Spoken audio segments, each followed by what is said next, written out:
l'étagère du haut. J'ai des crampes à force de rester sans bouger. Feuillette-moi, découvre ce qui se cache sous mes mots. Je te rendrai plus que tu n'aurais pensé. Ne me laisse pas prendre la poussière. Je suis pleine de conseils pour te protéger de ces choses qui ont tout pour te plaire, puis te laissent vide et frustré.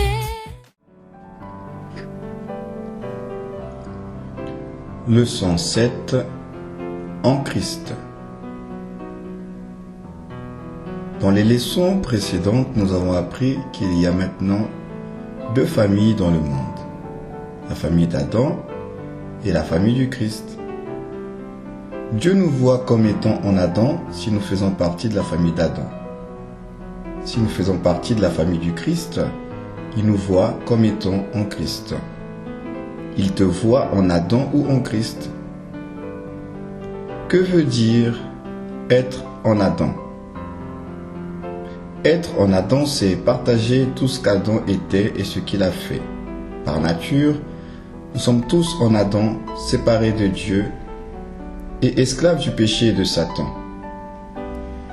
Mais voici une merveilleuse nouvelle. Quand nous naissons de nouveau, Dieu nous place en Christ.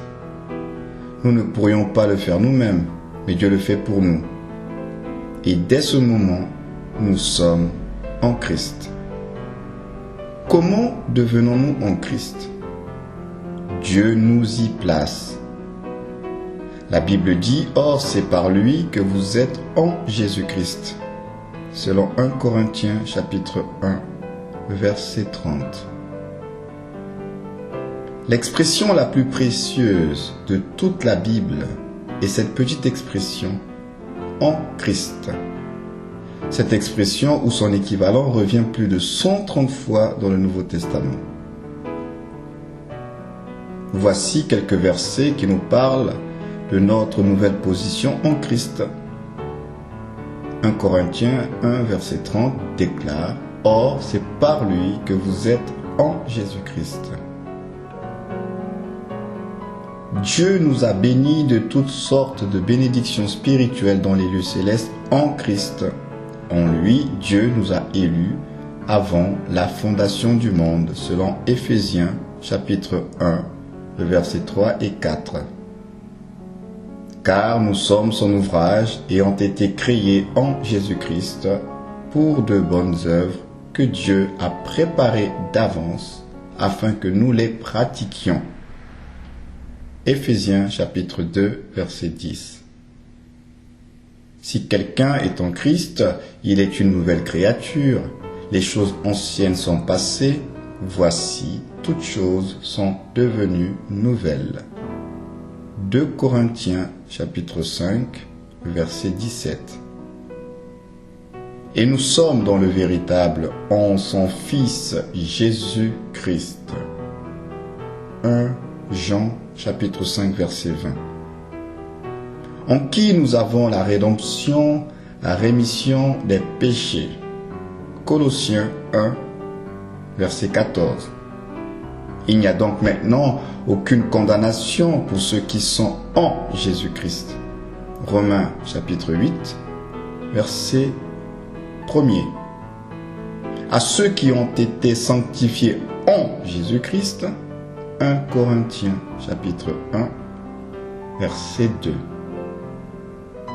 Avez-vous remarqué les mots en Christ, en qui ou en lui?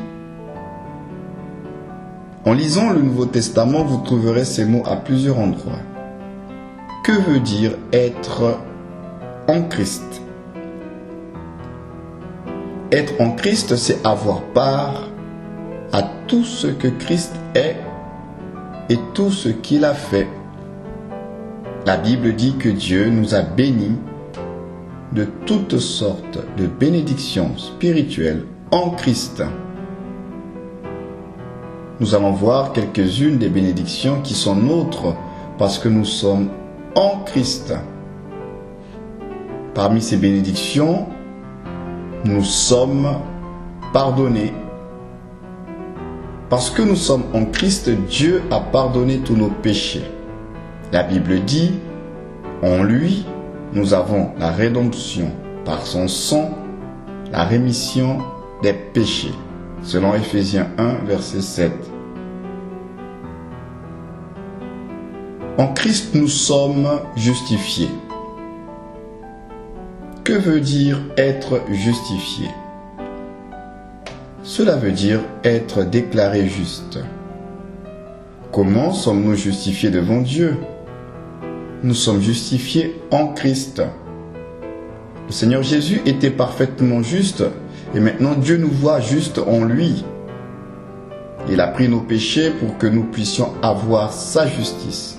La Bible dit, celui qui n'a point connu le péché, il l'a fait devenir péché pour nous, afin que nous devenions en lui justice de Dieu. 2 Corinthiens 5, verset 21. En Christ, nous sommes rapprochés de Dieu.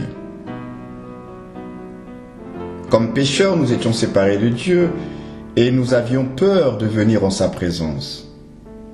Mais maintenant, en Jésus-Christ, nous pouvons entrer sans crainte dans la présence de Dieu parce que le sang de Jésus-Christ nous a lavés de tout péché. La Bible dit, mais maintenant, en Jésus-Christ, vous qui étiez jadis éloignés, vous avez été rapprochés par le sang de Christ, selon Ephésiens 1, verset 13.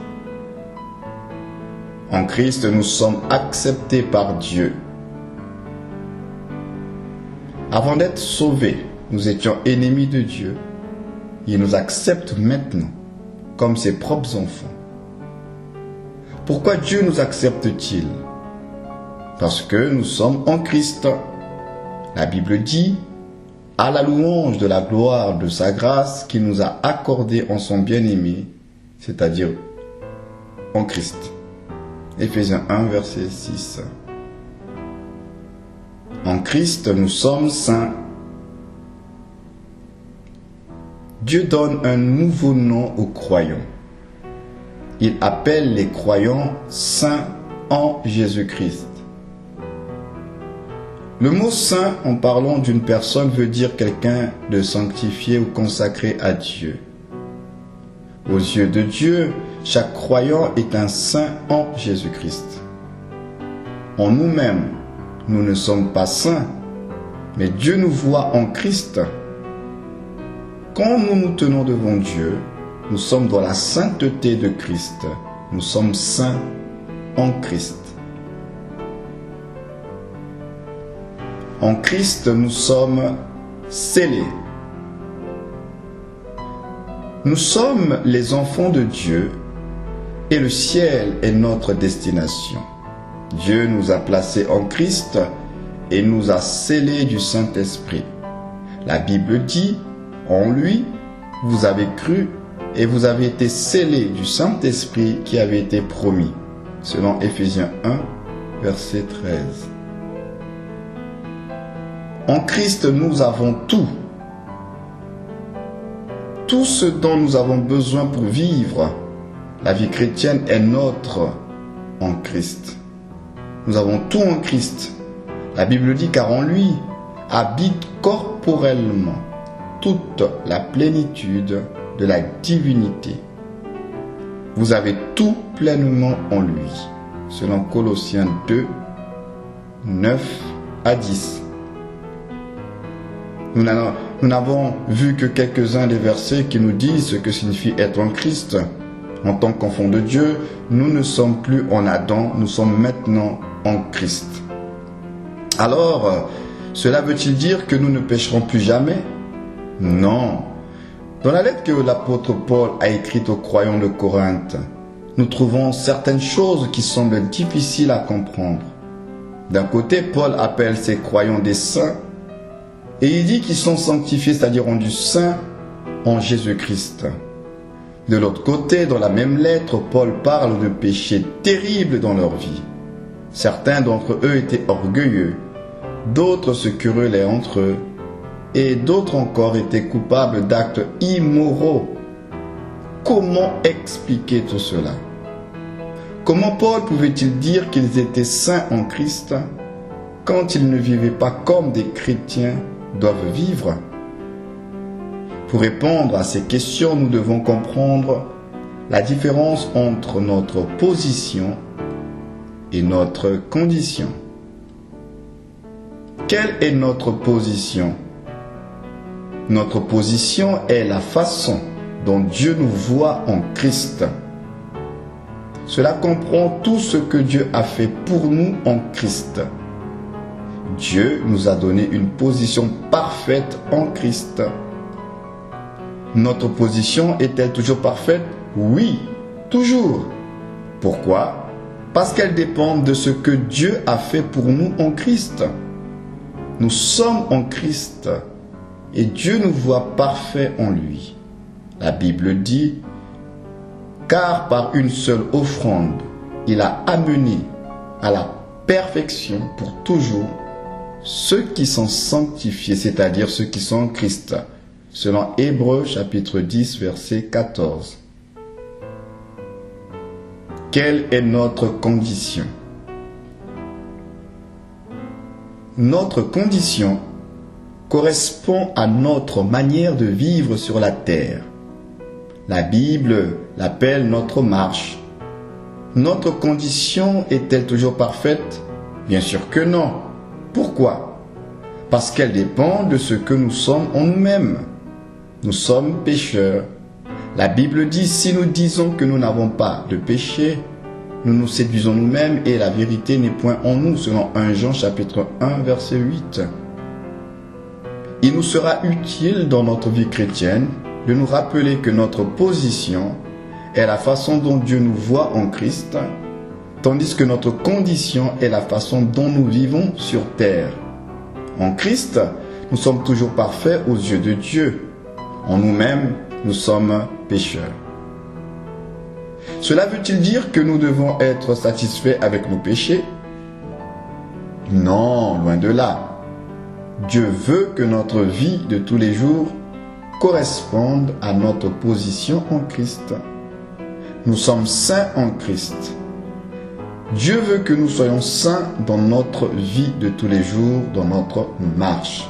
La Bible dit, mais puisque celui qui vous a appelé est saint, vous aussi soyez saints dans toute votre conduite, selon 1 Pierre chapitre 1 verset 15. Alors, comment pouvons-nous être saints dans notre conduite? Dans sa parole, Dieu nous a dit que nous devons marcher par la foi. Cela signifie que nous devons compter sur ce que nous sommes en Christ. La Bible dit, comme vous avez reçu le Seigneur Jésus-Christ, marchez en lui.